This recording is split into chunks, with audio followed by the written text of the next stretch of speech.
Good evening, comrades, to have your say on the class war, that little subject there.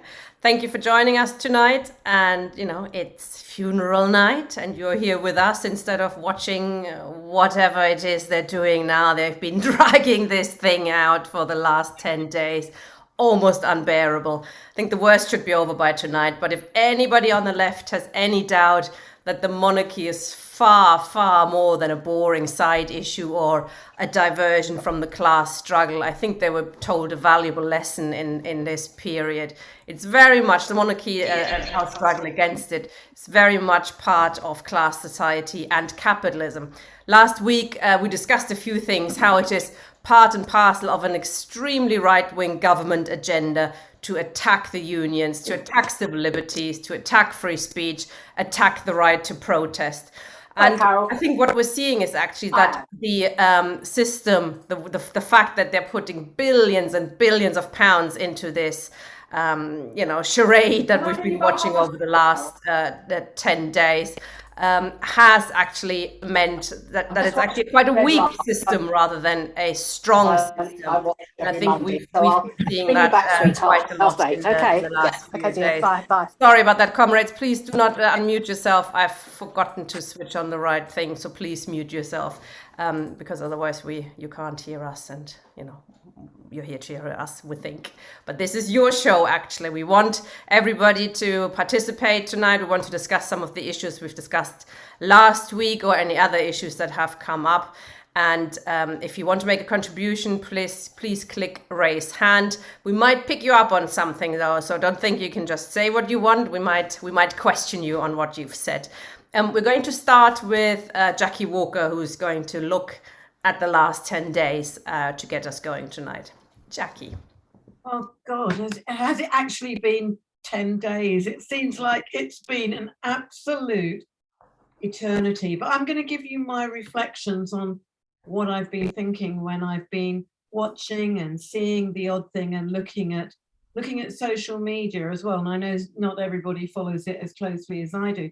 So I'm going to pick apart some of the images that we were foregrounded with by the establishment. And then the first thing I wanted to start with was this image of the Queen with Paddington Bear. And I thought actually that was really quite a good place to start, because here you have the kind of cuddly face of British culture, and that animation that she did made everybody sort of go, oh, she's just like our granny, isn't she? She's the nation's granny. By the way, she's a granny who the week before she died was looking after her stable, planning for the extension of her stable, I think of 50 or 100 horses. But what was interesting, with all the marmalade sandwiches and all the teddy bears that were being put out and all the talk of Paddington, there was not one mention of the fact that the big message, of course, of Paddington is about refugees and migrants, because that's what they didn't want to talk about. They wanted a totally sanitized version, a nationalized version of what the funeral of the Queen would be like. And in fact, what we saw on social media and actually in the newspapers was some unprecedented levels of racism. Anybody who's on social media must have seen that, not just towards individuals who were commenting, who were perhaps not as supportive, who were reminding people about uncomfortable truths about the history of the British Empire and of British imperialism, but there were some pretty awful comments going on about Meghan. I was very interested, though, that what we are seeing is an attempt to make our monarchy into these sort of demi-gods. And there was constant references to the sudden appearances of rainbows and how the skies opened with sunlight. And of course, what we saw with this phenomenon of the queue was itself very interesting. Any of you know anything about ancient societies, you'd know that when the monarch dies, when the leader dies, when the chieftain dies, somebody would have to die with them and go into the grave. People would have to suffer and sacrifice themselves. And the queue became the way that you could show your ability to have pain. There was one woman on television, sorry, I can't help laughing, television yesterday. She said, do you know what? She said, I enjoyed it even more than having my children. I mean, can you believe that one? Yes, yeah. But I mean, it's extraordinary, isn't it? We saw these huge crowds of people. Somebody made a joke, actually, was that the next queue that is forming is the queue of people waiting for NHS treatment that was cancelled, of course, for the Queen's funeral. We also saw celebrities skipping the queue to pay their respects to the Queen's coffin. Now, I don't know why people complained about that, because the monarchy is all about people skipping queues. They skip the queues in all sorts of ways. So I didn't see the problem with that, but there you go. It's a strange, strange world, isn't it? We also had the message, because remember, we have to make the monarchy as if they're godlike.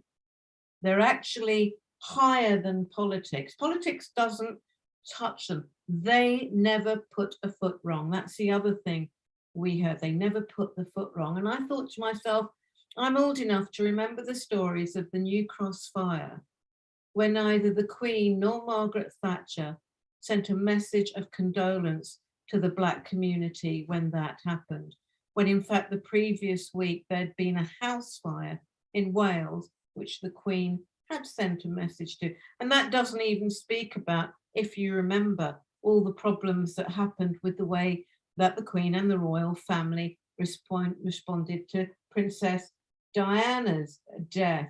We then got treated to the most extraordinary pronouncements on what the Queen was like. You know, we were told that she had beautiful skin, her eyes were radiant, you know, her hair was always perfect. So she becomes this godlike form. And yesterday, we also have the excerpt of idiot man Lindsay Hoyle, the speaker, telling us that today's funeral was going to be the most important historical event ever. Not this year, but ever. I mean, it's just phenomenal. And it went on and on like that.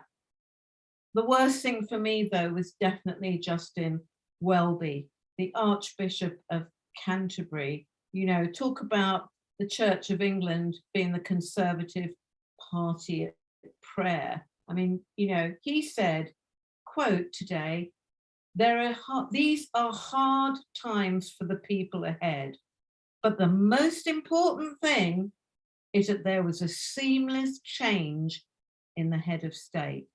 And I think that gives us a real good clue about why this was so important. Because it's not actually so important about Queen Elizabeth. What's really important is that the change of regime that we're seeing now from Elizabeth to Charles and now in the Tory party happens in a seamless way. So the establishment is in no way disturbed. And this was policed really, really effectively. But you know, it's not actually going to manage to what I would call whitewash the legacy of the monarchy, because we had certain echoes of resistance. And I'll just give you a few of the stories that I certainly heard. There was a room full of women of South Asian heritage who had gone to an exercise class, and their teacher told them that she would only teach them if they turned up wearing red, white, and blue to honor the Queen. And if they didn't do that, they would have to do press-ups. And many of the women, of course, walked out. And we saw this again with this enforced grieving, with the closure of feed banks, because, you know, if you're poor, you've got to be hungry to actually adore your Queen. We saw park facilities being locked. We saw centre parks being closed. We saw bird watching being banned for the day. And very interestingly, we saw the football cancelled. Now, first of all, I thought they were cancelling and that they were going to cancel all the sport, but noticeably they didn't. And what became clear is the reason why it was cancelled was that they would be scared that the crowds wouldn't be appropriately servile. And so it was true, it was absolutely right. We saw Celtic fans singing, "If you hate the royal family, clap your hands," during that point when they were supposed to be clapping for the Queen. Now, whoever thought of that is a genius, because of course the establishment didn't have a clue what to do, did they? And I mean, when you think of, some people think, you know, why are Celtic fans like that? Well, just think even to the most recent history. We have a king now who is the head of a regiment who on Bloody Sunday went in and actually shot dead over 20 civilians. So that's why they are still angry and still resistant. And I have to say, I feel pretty proud of the way that they've behaved, because they are totally unmoved by the nonsense we're getting. But it's been a very good time, hasn't it, to sneak in some policies. So we've seen the Tories getting in fracking. They've also made announcements about these economic zones that they're going to establish, where global corporations are going to go, I think it is something like 10 or 12 regionally chosen towns and cities where they're going to be outside of UK taxation, and they're going to have totally different rules to our national rules. I mean, this is absolutely phenomenal when you think about it. But where I was living, there were no pictures of the Queen up. I'm living in London. There were no pictures of the Queen up. There was no Union Jacks draped outside. There were no discussions. So I think what we have seen is a nation that is actually quite split. Yes, of course, there were crowds going up, but there were also many, many people, and many ordinary people, not political people, who were really angry with the fact that appointments for their grandparents had been closed, that they couldn't go and use swimming bars, that they couldn't choose how to spend that time. And we've really got some interesting times coming up. And just say, I read in the Financial Times that the average Slovenian household will now be better off than their British counterparts by 2024. That we have such an astonishing drop in living happening. We are actually going to become what they're now calling a country of the poor. So new income inequality in the US and UK is going to be so wide that while the richest will be very well off, the poorest will have a poorer outcome than the poorest countries in Europe. So here we have what's going to be happening. Now, the light in the tunnel in all this, what was it? Clive Lewis coming out in his article, expressing really pretty much everything that I've expressed today, but, you know, in slightly milder forms. But it did make me wonder, where were our leaders? Where was the rest of the Socialist Campaign Group? They obviously took seriously Starmer's indictment to actually be silent. And we know, don't we, that we are just about to enter the conference season. And what we have been told is Starmer is going to begin the Labour Party conference this year with a rendition of what I now call the King's Anthem, not the national anthem, but the King's Anthem, and then is going to do a eulogy, not just to the Queen, but to the new King. Well, brave new world for Labour. Let's see what happens. Thank you, Jackie. I would be surprised if there weren't some people at Labour Party conference booing. Obviously, most of the left has been shut out and expelled and suspended or stopped from becoming delegates, etc. But if you're a delegate and you're going, I mean, do feel encouraged to boo for all of us, because we certainly all would if we were there. Perhaps we should stand outside and boo there or something. It's 10:45, I believe, on the Saturday. They're going to play the national anthem.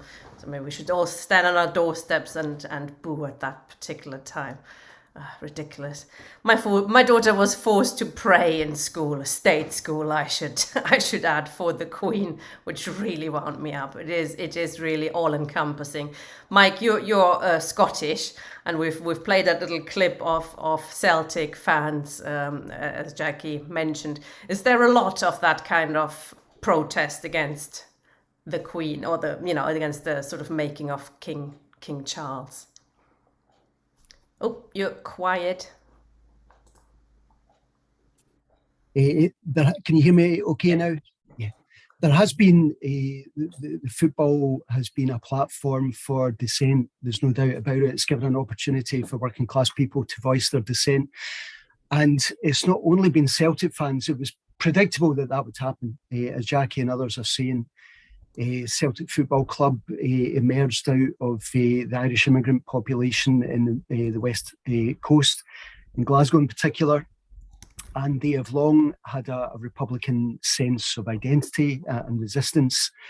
It's particularly focused amongst the Green Brigade, who are deeply politicised, whether we would all agree with their politics and their variation of left-wing politics and republicanism is another matter, but they are very vocal. They've run into the odd tension with Celtic Football Club. It's interesting that this week that Celtic as a club have put out a statement saying we have always supported the monarchy, which will come as a surprise to a lot of Celtic fans and the club as a whole. But it also happened to Dundee United fans. It happened with Hibs fans. It happened to Hearts fans. Now, to be candid, within those fans, there is, of course, disagreement. Even among Celtic fans, there's some measure of pushback against the Green Brigade. Some Celtic fans are unhappy with the nature of the message, the timing of the message. There's also, we always have to remember up here, the anti-monarchism is refracted through nationalist politics. And that interestingly shows a split within the Yes movement up here as well, because the SNP have always been supportive and are still supportive of retaining the monarchy in an independent Scotland. That's still their formal position. They don't want to scare the horses and they don't want to upset the establishment. So Nicola Sturgeon was very vocal and very effusive in her praise for the Queen and for the institution of the monarchy by extension. So the politics are a wee bit different up here. And of course, the crowds in Edinburgh, notwithstanding the protesters who got themselves in a wee bit of trouble and spoke, I think, really, really well for all of us. The crowds were huge, but I think we also have to remember, and I'm sure this was the case in London as well, that there's a great many tourists there. There's a great many ambulance chasers there. They just want to gawk at a spectacle, at theatre. So it's difficult to gauge. And as others, I guess the last thing, it is a strange spectacle, this kind of supernatural Bonapartist deity hovering over us all and mediating, from on high, the meagre affairs of men and women. There's a strange superstition almost amongst the more conservative parts of the population. But I think people have said as much last week and in the chat box as well. It feels like overcompensating, doesn't it? That there's a real anxiety amongst the establishment and a real fear amongst the ruling class that there is big trouble around the corner and they do not have the personnel in place that could meaningfully persuade people to batten down the hatches and limit their dissent. So I think there's a real fear there, and possibly the slightly unhinged celebrations and the clamping down on dissent this week is probably telling. Thanks, Mike. And it's quite telling, isn't it? I mean, they do try to present King Charles as, the natural following, its consistency, etc. Nothing will change, just accept him now. What's he done in his first week? He sacked 100 people during a mass service in church. He, we showed that little clip of him telling off his employees for not, providing him with a big enough table. And threw that pencil across the room when it leaked a bit. I mean, the man will provide us with lots and lots of opportunities, I think, to push the Republican agenda. Graham, you were going to say something as well, weren't you? I was. Well, Mike's right. There is trouble around the corner. Forget the circus, which is soon coming to an end. The monarchy itself will be in decline with Charles III, with the moves towards disestablishing the monarchy in Belize, Bahamas, Jamaica, and other Commonwealth countries as well. But I don't think that the centre of resistance will be focused very much on the monarchy in the first instance. We are facing a huge number of different interlocking crises, the economic crisis, and of course the political crisis. I said it before, but the Tories, I think, have made a mistake in electing Truss. And it means, I think, that Starmer could well be forming a government in the next couple of years.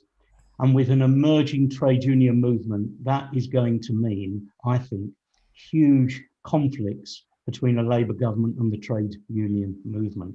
So that is going to be the centre of struggle, and any Republican movement, anti-monarchy movement, will arise from that resistance at those fundamental levels. So I don't think the monarchy is a distraction, but I don't also think that it is the central question which will determine the future and the outcome of the huge struggles that we are going to face in the next months and years. Yeah, we might slightly disagree on that one, as we do on a few issues. Them pouring millions and millions into this charade at the moment, while people are unable to, buy food, heat their houses, and sit in the cold. I think this will serve to underline the class society and the class war we're in. And this is, as we said, this is the reason why they're pouring millions, if not billions of pounds into making this overall, the nation, we're all in it together, because this period is quite so fraught and so politically fluid, and where everything and anything could happen. And I think that discrepancy between them and us, like it was with Diana, who would have thought that the death of a princess would almost kill off the monarchy, but they were so close because they just didn't get it. They didn't get how normal people live. They didn't know what they thought about Diana, that she was, one of us, no matter how wrong or that was or right that was. But it's so all sorts of things can kick off all sorts of other things, can't they? So who knows? I mean, we'll see, but it's certainly part of the struggle, surely, to overcome capitalism and class society. The struggle against monarchy is an integral part of that. I take issue with organizations who say that doesn't matter, it's boring, the stuff has nothing to do with it, they're just spending a lot of money on the monarchy and that's the main problem.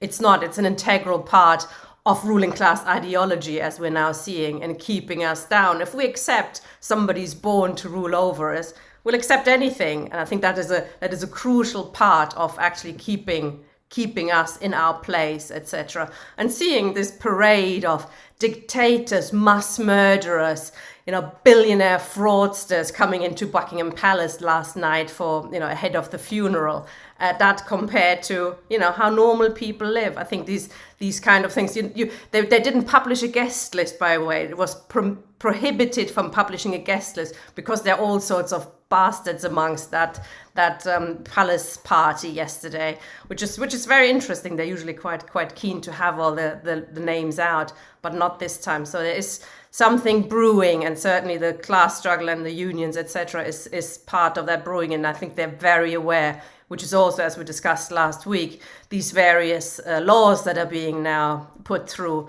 stopping us from protesting, stopping free speech, etc. I think they are sensing something is coming, something will change, and something has to change, and they are making preparations to stop us in our tracks. We want to open now up for the audience. Jackie, Graham, Mike, if you want to speak, just put your hand up and we can bring you in. Comrades, if you want to make a contribution or ask a question of anybody in particular, or just say something, please click raise hand and we can bring you in. Marion was first. Hi, comrade. Hi, I think this is a really important discussion, and I agree with a lot that's already been said. I think what we have to recognise is we've been living through a profound crisis with the pandemic, with the economic crisis, and the crisis of world imperialism. And I don't think we should forget, it's not just a crisis in this country. The economic crisis that the Ukrainian war is exacerbating, where there's mass poverty, it's bad enough here, but imagine if you're in Sri Lanka or some other countries where it's having a big impact, and where people are beginning to protest and take up arms and trying to overthrow their governments. There's a lot going on, and we should recognise that. But it's no accident they've tried to rush through the acceptance of the king, and it's no accident that he's already announced that William will be the Prince of Wales, although that's upset a lot of people in Wales. You know, it's no accident, because they're trying to, as Tina said, they're trying to make us still believe in the divine right of kings, and that they're not mere mortals like the rest of us. They were born to rule, and that's part of what this quickness has been about as well. But the contradictions in the economic system and in capitalism are coming home to roost. And you've seen all this spectacle of wealth. I mean, what sickened me today, I happened to watch some of it. I think it was Angela Rayner sitting next to Ian Duncan Smith, and they seemed very pally-pally. Well, I hate Ian Duncan Smith for what he's done to us people with disabilities and working class people. I hate him with a vengeance, and that sickened my stomach. I mean, I'm not 100% sure it was her, but I think it definitely was. But that really sickened me. But the question I've got, a lot of the left still don't understand why we need to tackle the monarchy and overthrow the crown. And we should not forget what happened in places like Chile, where they didn't overthrow the state. It was easier for imperialism and America to then overthrow the government. So I think there are big opportunities, but we have to be bold. And people are really suffering, really suffering. They're not sure how they're going to, even now, before it goes up on the 1st of October, people are struggling. If you, like me, pay on a meter, if you've got no money, you can use your £10 of credit they give you, then you're cold. You have no gas, you have no lighting. And that's what's happening to loads of people. And people are not eating properly and things like that. So you've got that on one hand, the living experience of a lot of us, when you see the obscene wealth. And what's one of the first things this new Chancellor's going to do? He's going to enable the bankers to get even more bonuses. Now, a lot of us are still angry that they got bailed out in the way that they did. So they're going to be able to rip us off even more. So I think there's all these contradictions that we can actually utilise to actually bring about a mass change in consciousness, which is what I think is happening anyway. And the industrial action is going to be on the increase, and people aren't prepared to just lie on their bellies anymore. They're going to get up and fight because they know we have to do that. So I'm fairly optimistic that we can do some major damage to the ruling class in this country and internationally over the next period. The other thing is Biden's upsetting the apple cart again. He's threatening China again. you know, and apparently the White House has said, no, we haven't changed our policy. So he's speaking out of turn a bit. So, you know, there's lots of dangers, but there's also possibilities. I think a war against China is very much on the cards, and that's what the whole Ukraine situation is about. Marion, we are all struggling to work out how we're going to organize the resistance, and the lack of a political representation is obviously an issue. Where do you see the left? Where's the party of the left? How we're going to build it? Well, I think what we have to do, which is something I've thought for some time, we've got to start building more in our communities, as well as having the political fight in our trade unions and in the Labour Party. We've got to organise among where we live, the people where we live, raise our socialist ideas, raise with them that there are alternatives. And I think if we can start to do that more, then I think we will have a big impact. But I think that will happen anyway, because we're going to have to organise locally. We're going to have to build our communities again. And I think if we can do that, as well as doing the political fight that we need to have within our trade unions and within the Labour Party, we can construct a new party of the left out of those processes. That's how I think we can do it. Thanks, Marion. Graham, I was going to ask you something on that.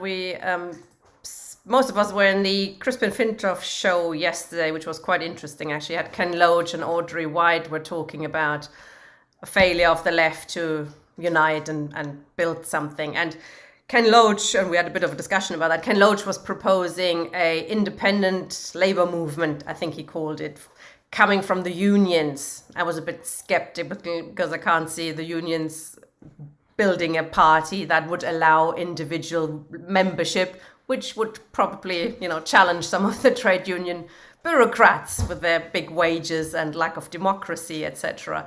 You were a bit more positive about that suggestion, weren't you? I was. I think Ken was premature, and it's not totally worked out. But, any resistance will have to be primarily based on the trade unions. That doesn't mean to say only on the trade unions or on what we call trade unionism. The important thing about what we're now seeing, just the beginnings of it, is that some of the trade unions are beginning to try to enter into the political field, to fill the vacuum that has been caused by the total absence of any Labour Party worth the name. And I think that's important. I suppose I go back, and I'm not out just to repeat history, but when the Labour Party was born, it was born of an alliance of the trade unions and the socialists. And I think that a similar coalition is going to have to develop between the trade unions and the socialists in order to fight, well, firstly, to build the resistance. I think Marion's absolutely right. The epicenter of struggle is in our communities, in our trade unions, on the streets, wherever. It's on the ground that the resistance will come. But you can't just leave it there. What starts in the streets can't just remain in the streets. It needs some form of political representation. And that means possibly the Labour Party, or it may not. Everything that exists will one day die. And I don't think this is business as usual. I wasn't very impressed by some of the comments on the Crispin show that told us, well, this has all happened before. Remember, one comrade said, just before people were saying this, and then Corbyn was elected leader, as if that is remotely possible in the immediate future. So it's not business as usual. But I think people are going to be careful here. We're in an interregnum. The old world is dying, the new is waiting to be born, as Gramsci put it. So true.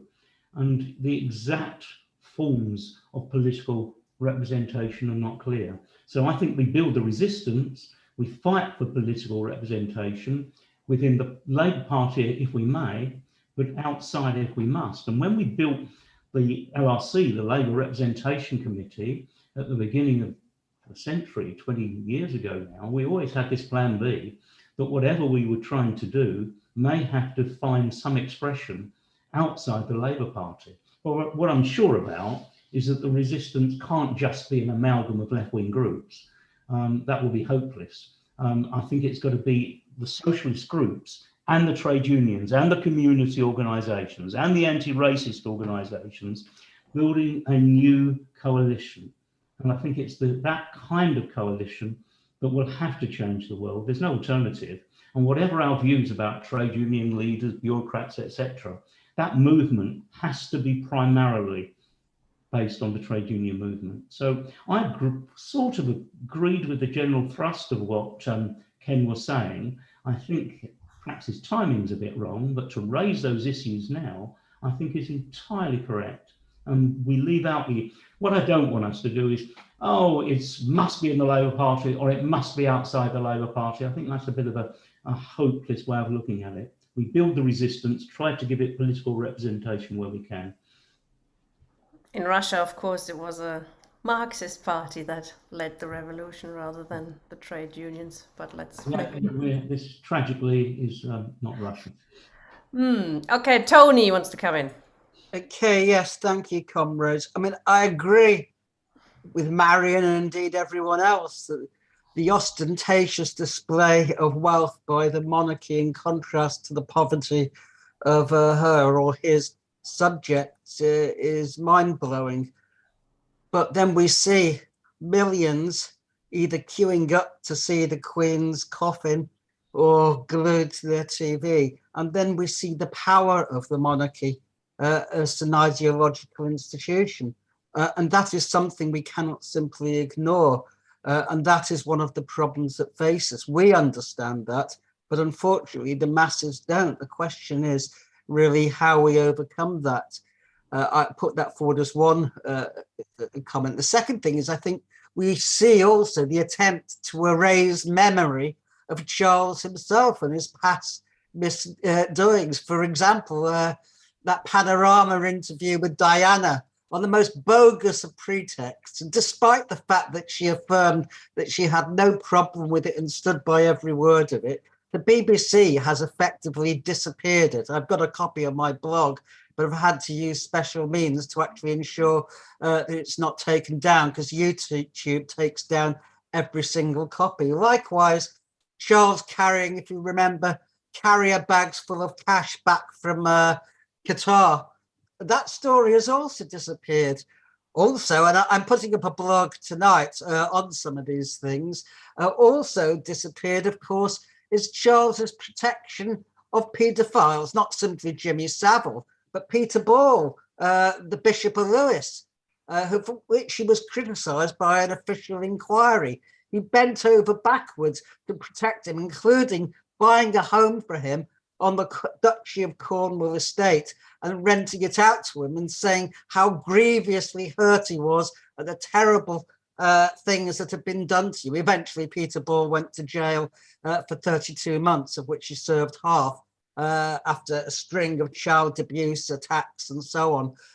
But all of this, of course, has not been mentioned in the bourgeois press at all. And I think we understand why that is so. On the question that Graham has just dealt with, the trade unions and so on and so forth, we're not, of course, in 1901, either in Britain or in Russia. And we have to devise our own strategies. And we have to really, if you like, come up with some original thinking in a sense. I mean, I don't think you can ignore the Labour Party, obviously, because it has the allegiance still of the majority of the working class. But I also don't think you can change it or that it is any longer something that the left can gain control of. I think Starmer has managed to ensure, and the Labour right has managed to assure, that the left will never, ever regain control of it, even nominally, which is what it was under Corbyn. Corbyn never had real power in the Labour Party because the civil service wouldn't allow him to have real power. And the right fought a bitter fight, which, you know, contrasts with a campaign group who barely put up a feeble protest. So what should our strategy be? I think it's right to campaign for unions to break the link with the Labour Party. If the Labour Party is now a reactionary institution, there is really no point in the unions having that link. On the contrary, it can only hold them back. The question then arises as to what we put in its place. And I think we have to, I don't have the answers, or all the answers anyway, but we really do need to think about the creation of a mass workers' party.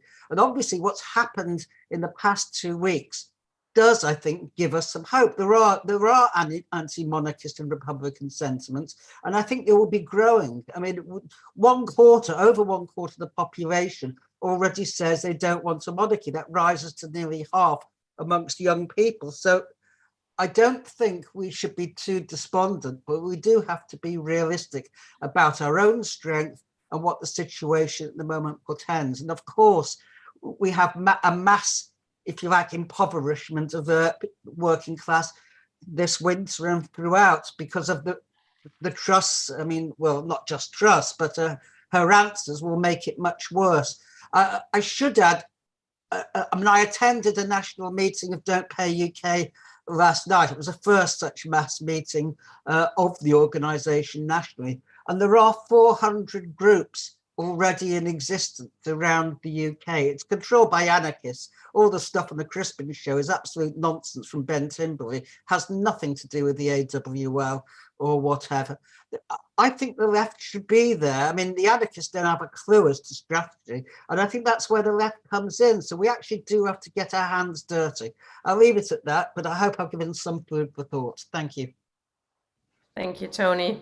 Jackie, Graham, Mike, anybody want to reply? I mean, just one thing I wanted to say in response to that, but actually, is that I don't think we should be too overawed by these sort of massive crowds either. I mean, it doesn't take very many people to be a massive crowd. What has struck me is the fact that not my friends, I'm not talking about my friends who tend to be of a particular kind of subset, but literally nobody I have met has spoken about it in the terms that they're talking about in TV. In fact, everybody who's commented on it has been frustrated or to the point of anger. None of my kids' friends are talking about it like this. And I also think to myself, those kind of crowds who go up for a lot of reason, including this deification thing. It becomes a kind of cultish sort of deification thing. It wouldn't take much for most of those people to totally change their minds. So I'm not concerned. I still don't feel that the majority of people were enthusiastic about what we've just seen in the last 10 days. Graham. Yeah, oh, well, interesting stuff from Tony. Break the link. Well, not yet, Tony. Not yet until we've at least built the embryo of an alternative Labour Party, because otherwise you'll be getting individual trade unions separately making decisions to quit the Labour Party, which will actually, in the absence of an alternative, which we still have to build, would mean them quitting to some extent the political scene, although we've seen that trade unions can play a political role through Mick Lynch and all of that stuff. So I think it may well come to that. I'm not ruling it out at all. And I don't think that the Labour Party is forever the be-all and end-all of our political horizons. God forbid that it is. And I tend to agree with your view, by the way, that it's very, very, very difficult for us to contemplate a situation in which the left could ever recover even the semblance of control over the party. But firstly, if you're going to take this view about breaking the link, it's got to be collective by a lot of the unions together. And it mustn't just be to leave the Labour Party without at least the embryo of an alternative being built, or else it's the road to syndicalism and it's the road to nowhere. So there's germs of truth in all of this, and we're all struggling for exact answers, but not yet, comrade, but it really could be on the agenda, even in my lifetime. Mike. Just on the events of the last week, I think Jackie's right. The ruling class went to great lengths, particularly over the last few years, to nourish a cult of personality around the Queen. And she was almost a kind of tabula rasa that people could project their every hope and fear and anxiety. And obviously, you know, her office played that very well. They knew that the best way to gain that kind of adulation is to be everything to everybody, because you're essentially a cinema screen that people project their hopes and fears on. I don't think Charles, with the kind of history that people are describing and the kind of personality that we know he has, is going to be able to resist interventions into the public field that are inevitably going to make him a much more contentious figure, especially with the multiple crises that we know are already with us, but are going to intensify over the next few months. Just on the political question, I've no doubt that people are doing this in their own localities, but it's something that we have been, the left in and out of the Labour Party in Edinburgh, be very, very keen to do, and have done really effectively. And you've seen this materialising practically on the kind of turnouts on picket lines, not just in the numbers, but who has shown up in picket lines. All these kind of community organisations that we've been mentioning in terms of rebuilding power and confidence and organisational capacity in working class communities are filtered through Edinburgh Trades Council. So there is a coming together of organic grassroots campaigns around poverty, services and so on, with the organised trade unions. And you see that, as I say, with the kind of people and organisations who are showing up. I tend to agree with Graham's analysis of where we are with the Labour Party. It's tempting, of course, particularly if you've been expelled or you have felt so alienated by the party, to look at the party as dead and gone, as a Monty Python parrot.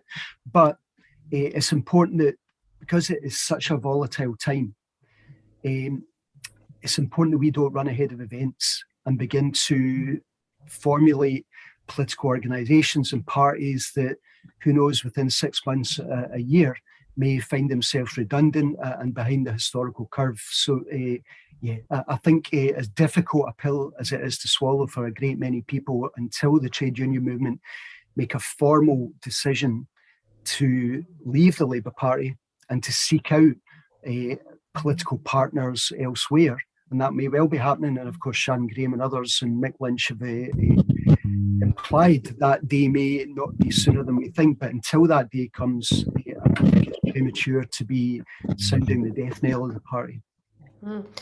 We should also, I think, remember that 30,000 people in the Labour Party voted for left-wing NEC candidates. So it's not all, gone. That's still a lot more people than are organised outside the Labour Party. Something will have to change, but yes, we should probably be careful not to do it too prematurely. Katerina wants to come in, but I think you got something wrong with your... There you are. Hello.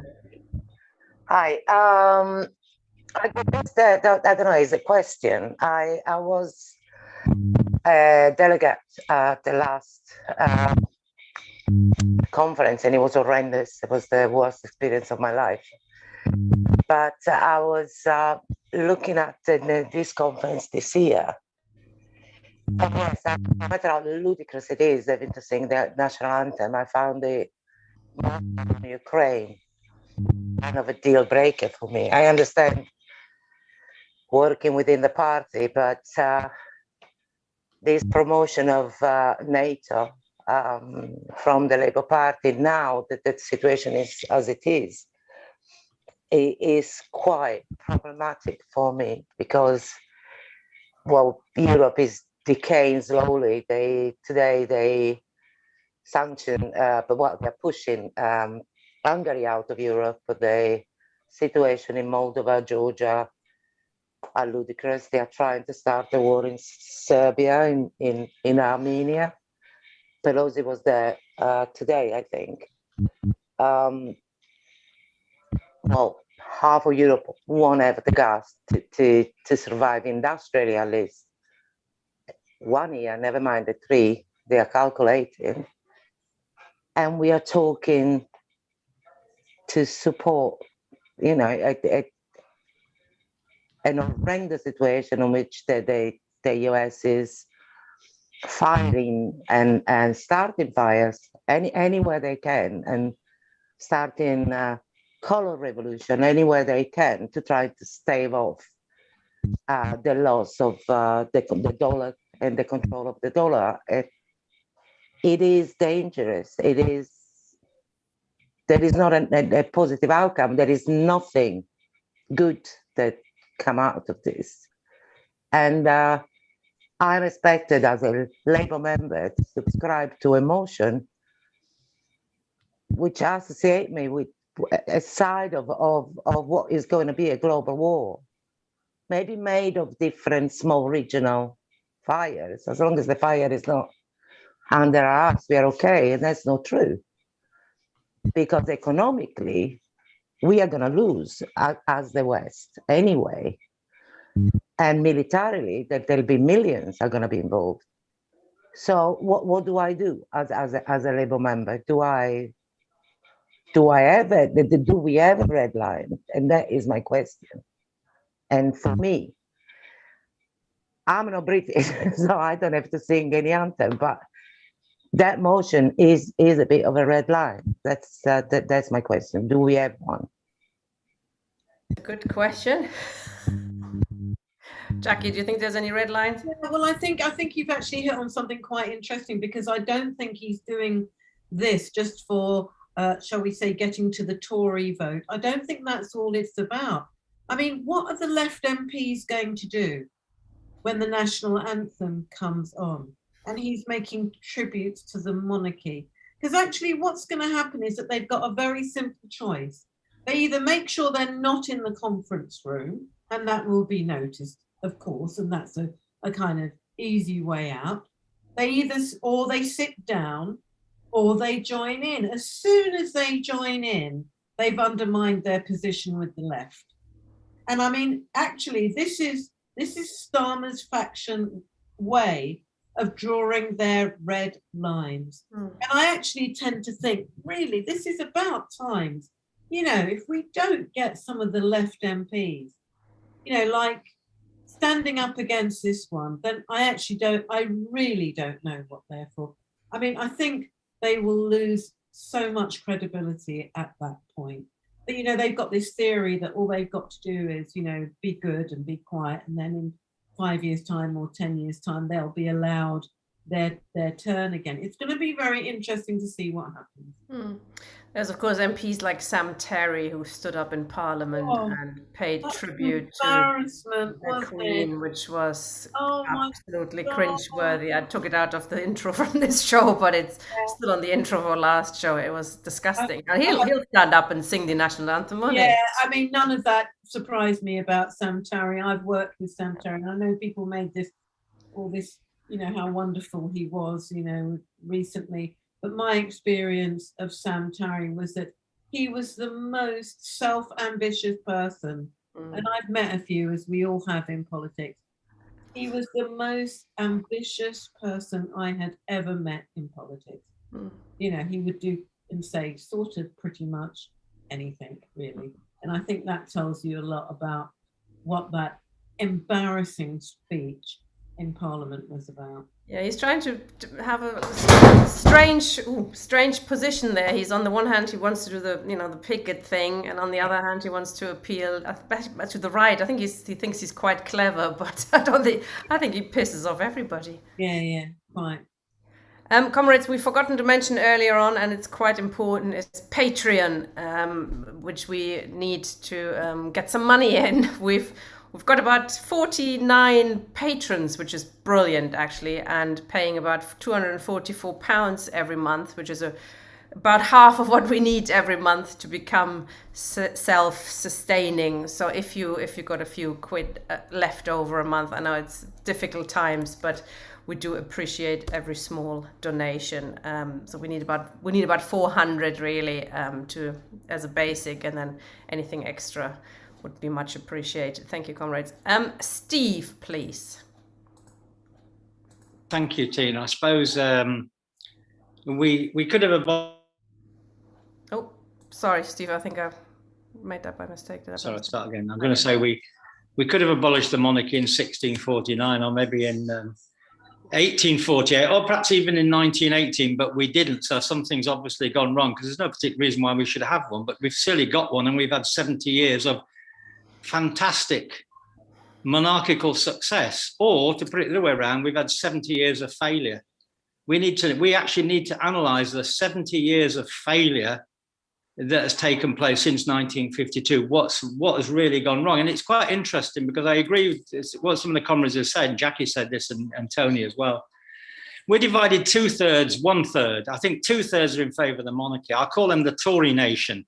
They believe in the monarchy, they believe in the union, they believe in the established church, they believe in the empire, and all those sorts of things. And then you've got 1/3 of people who are not really, don't think they're subjects. They may be their citizens. Some vague idea that they don't go along with this. And you can only see that, by the way, and it's interesting, in Celtic. Why did we get that in Celtic? Was this Scottish republicanism happening at that football ground? Obviously not. The reason the Celtic fans were making those noises because of the long history of struggle, but of Irish republicanism, which has fed into Scotland.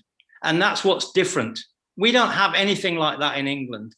So there's much more republicanism where there's struggle. There's an absence of republicanism where there is no struggle.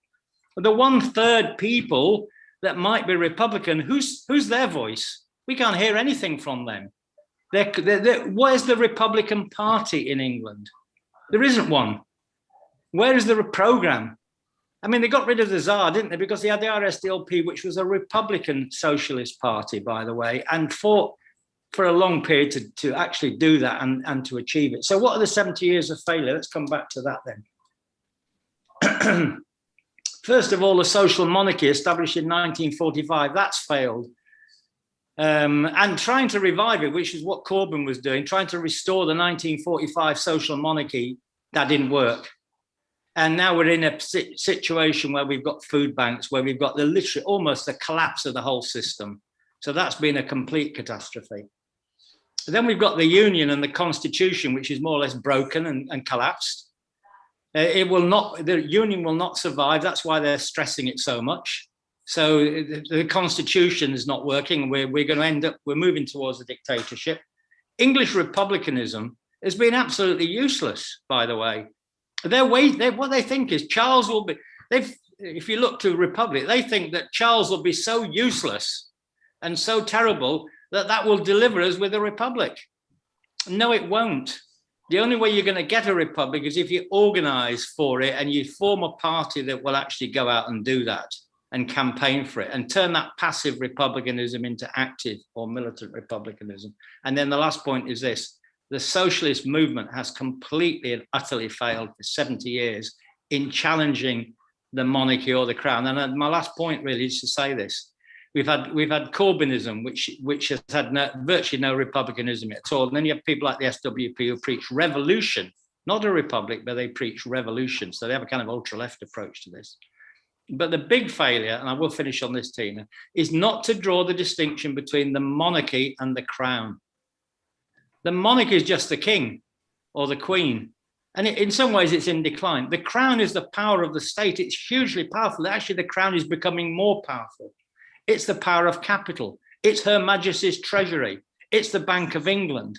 And that is powerful. And we've seen the crown, not just the king, on display. When we see the soldiers marching down there, it's a military display. It's a church display. It's a display of all features of the crown. And it's a very powerful display to overawe the population in the way that they've done.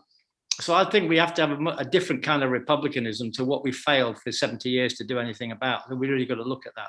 And we need a Republican Party, comrades. Whether that's the Labour Party or another party, I really don't know.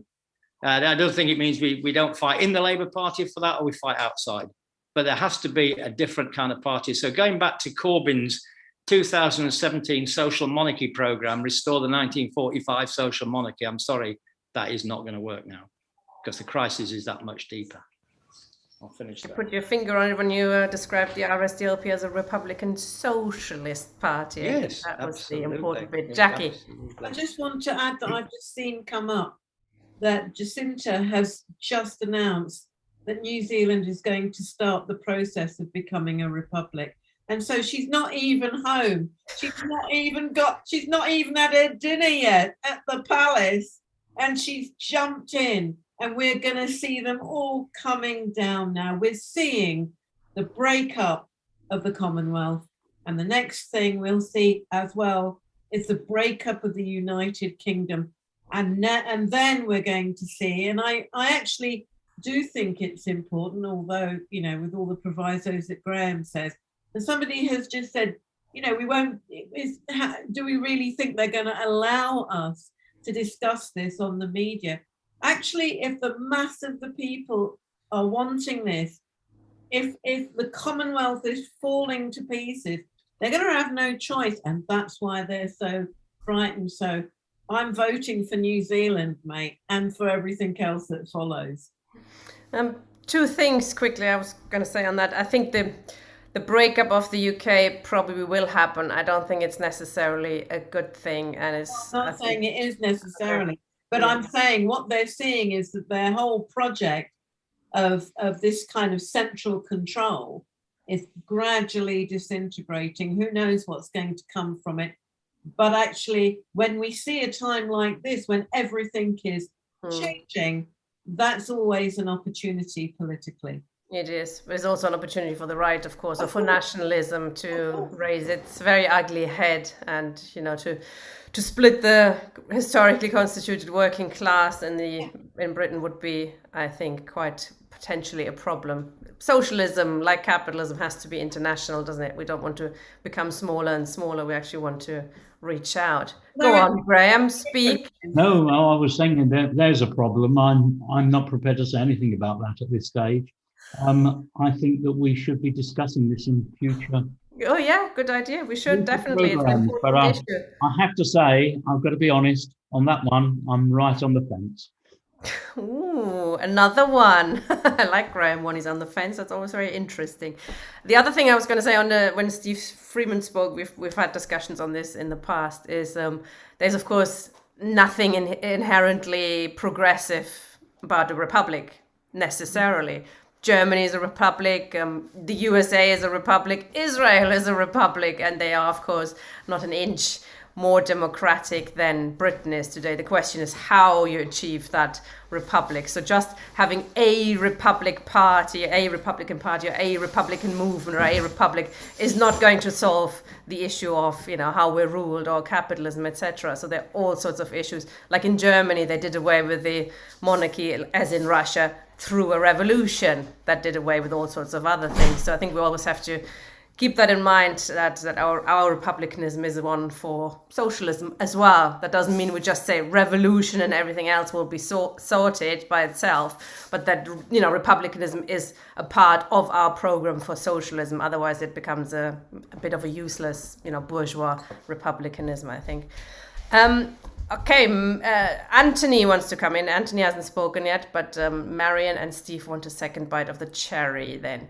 Okay, Anthony, speak slowly, please, comrade. Hi. Anthony Brain. I think we all agree on a lot of things, but the ruling class, as Steve said, is terribly split, and the divisions could deepen over Scotland, Ireland, the EU. I mean, she never met Biden yesterday, so that battle could be going on. I thought the media yesterday, or the other couple of days, were trying to get rid of Truss, because she's not carrying out the main interests of the ruling class. I think Charles III is on that wing of the ruling class. But the fight for we can't underestimate I think you can see, if you listen to the Labour Left Alliance, I've listened to the past talks by Kevin Bean, and what he said is, and Trotsky's writings, the whole trade union bureaucracy, social democracy and New Labour are tied up with working within the capitalist framework, and then a key institution of that is the monarchy, and you saw that in all its so that's a major danger of adaptation to the trade union bureaucracy, and I think that's a very important danger that can be seen. The other danger is to move out the Labour Party prematurely before the historic split happens. But now with the capitalist crisis, the ecological crisis, I mean, I think what's her name, Catherine has talked about the dangers of war with Serbia, because what Putin said on that, if Yeltsin weren't part with everybody else when they bombed in 1999, there'd be a third world war, and Biden's threatening to use American troops against China in time. It's very dangerous. Man, I didn't spell that out, but before I spelled that out. And some of the tensions Castroni said there's a big danger of a third world war. The anti-war movement isn't doing what it's doing. The problem is the no Cold War campaign with the silence, but I'm more with them despite that than the officials stop the war. That's right, but people like Tina are seeing the dangers more. And whatever I do with regards to stop a nuclear war, I think that's important. But I think the class war is going to sharpen up very closely, because I think they reflect their display in the media shows the insecurity of the ruling class. They're going hysterical. They're finally being overthrown. They're fighting each other. If you read issue of the Russian Revolution by Trotsky, it shows the interlude between the king and the queen in the French and Russian Revolution and all the psychology. That's why it's a very good book, and I read that as well as Marxist writing on France. But I think Lenin and Trotsky Lenin pointed the fight against the monarchy and Trotsky with the Poland Revolution, because like today, the monarchy is going to be, why does the capitalists have the monarchy in order to suppress the working class? And that's why the working class got crushed in 1905 with their naivety. They finished the monarchy then, but the liberal capitalists saved it. Trotsky agreed with Lenin on that. And then, but I think Tina's correct. Republicans are money sound. We might be twinning the middle class Republican, but we never work with the capitalist Republicans in a popular front. But Tina's quite correct on its own. But Lenin, whenever the Trotsky and the Poland Revolution, we mustn't repeat what the Stalinists do. Use Lenin's pre-1917 stages theory in order to make deals with capitalism. We fight for a workers' republic. Combine those bourgeois democratic attempts with the socialists, and it's dangerous, Steve, of echoing the Lenin's pre-1917 stages theory. There's all kinds of danger. We now move towards class independence, but we need to have these debates out more, but I'll leave it there. Thanks, comrade. I think it's important, and I think we have to revisit the issue of World War III and China, and that what's happening there. This is going to become a huge, huge issue, and of course it links with Ukraine and our energy prices, etc., which is quite astounding that people across Europe seem to be just taking it and not really linking it to that war in Ukraine. Marion wants to have a second bite of the cherry. Come on then. Yeah, I think it's quite important that we don't act prematurely as far as the Labour Party is concerned, because I would be very worried if that was to happen without an alternative being well formulated. I mean, I'm someone that in the CWU has fought time and time again to stop disaffiliation, not because the Labour Party is the best thing in sliced bread, but there would be a real danger of going back to syndicalism if we don't recognise the need for a political voice for the working class. The other thing I think we have to realise is, I mean, some people call it the combined revolution, but if you look at the situation for women, ethnic minorities, people with disabilities, to name just a few, their struggles are going to intercede and are interceding already with working class struggles, and there will be that all these are revolutionary potential that we have to seize upon. Now, I think if we are doing what we should be doing, see, I don't think Brexit would have happened in the form that it happened if the left and the Labour and trade union movement had been doing what it should have been doing in a lot of these working class communities that felt totally disenfranchised. Nobody was speaking to them. So some bugger like, excuse my language, some person like Nigel Farage, if you can call him a person, can get hold of those kind of people. And that needn't have been the case. So that's why I do think working strongly in our own communities and building that up is one of the tasks that we need to do. But the main thing is internationalism. Let's not forget that if we don't actually overthrow capitalism and imperialism internationally, then we will fail. You cannot build socialism in one country or a series of countries. That's impossible. And the last 100 years have shown that time and time again. So we need to actually develop the battle internationally and have our international solidarity. And somebody put in there that we should be doing a lot more to get Assange free. And I think that is one of the top things. He is paying the price for exposing the capitalists and the imperialists and the warmongers. And it's also an attack on democracy and freedom of the press. So we should be doing a lot more than we've been doing on that one. But the key thing is we do have to recognise the role that the Crown plays in the state. And unless we overthrow that power, we will be doomed. So I do think it's important, but as Antti said, it's not just fighting for a republic. We have to put context on that. And I would fight for Soviets or working class democracy. I wouldn't just fall for a republic. But that's part of the debate we need to have. But we do have to not be hoodwinked with all this crap that we've got in this country now with the monarchy. So that's all I've got to say. Thank you, Marina. I think Marx and Engels, when they wrote about republicanism, they always specified the republic is the form that the workers' state will take, and that's why we're republicans. Thanks, Marion. Okay, Steve, then. I've now moved. Just to come back, Tina, on that discussion, I think two things. We have to compare presidential republics. Presidential republics are essentially elected monarchies. Really, the executive power rests with Trump or whoever it is, who's almost like an elected king. And you've got a massive bureaucratic system. There's no democracy really in most presidential republics. So we're not really arguing for a presidential republic. We're arguing for a democratic republic, i.e. one which is based on the people themselves being organized. And of course, since the working class is the majority, that obviously means the organization of the working class.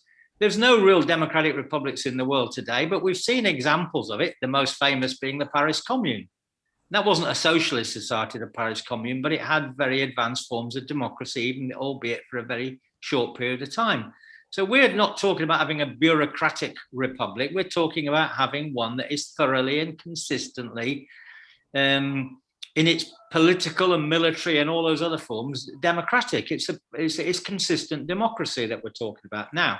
So just to set that aside so we know, and if we do that, by the way, that rolls over because the people want that to be a social republic, i.e. one that deals with the social conditions in which they are living, because they'll have the power to do that. Of course, the Republic is not an event. It's not like one day, the 25th of November, somebody gets up and says, here's the abdication of King Charles, and now we're a republic, and then everything carries on.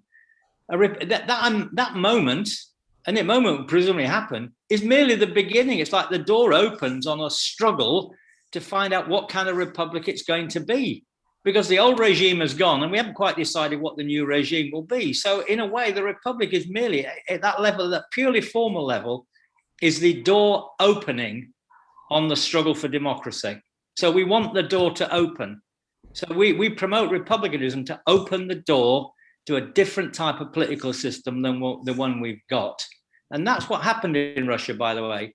The February Republic wasn't the end, it was the door opening. And it went on, and it went further, and eventually went on to October, etc. So you had a very intense period of struggle. Where you could have had fascism, by the way. So when the door opens, fascism will turn up. It won't just be, oh, the door opens, we're going to have democracy. If the door opens, fascism will turn up at the same time, by the way. And there'll be a very, very intense struggle. And if you read what Lenin said in State and Revolution about this, he simply says that the Republic is not the end of the class struggle. It's a kind of beginning of it on a higher level, on a more intensified level.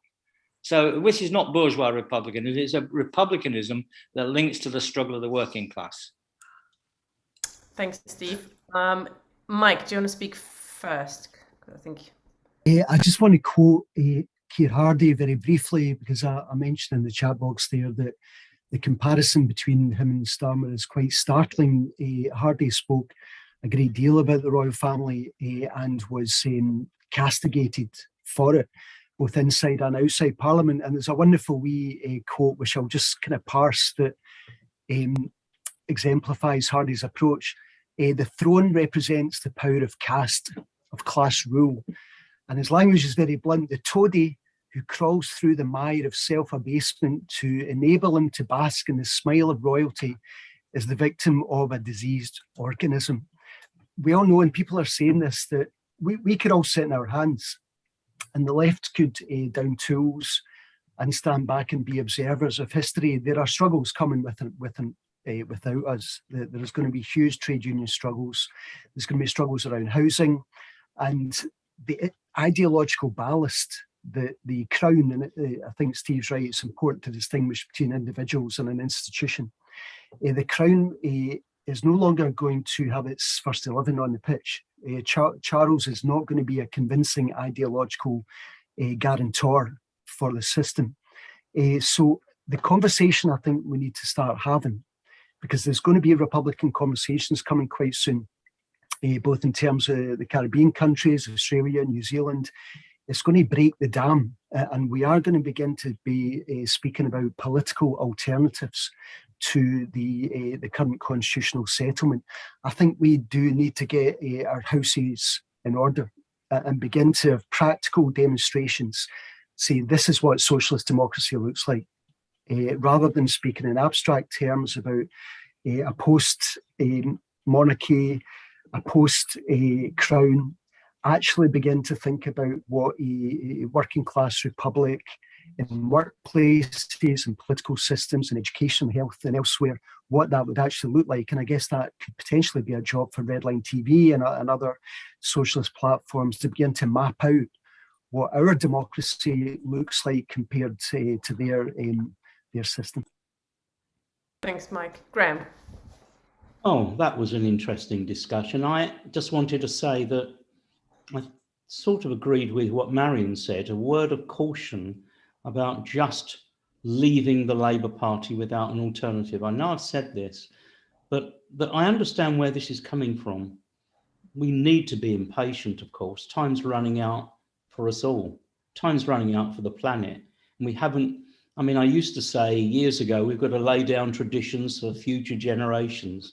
But unless we change things soon, there won't be future generations to learn any lessons. So I get it. But I think my view is basically this. I think there's likely, not certain, but it's likely to be a Starmer government of sorts. With an emerging resisting trade union movement, that could be a huge clash.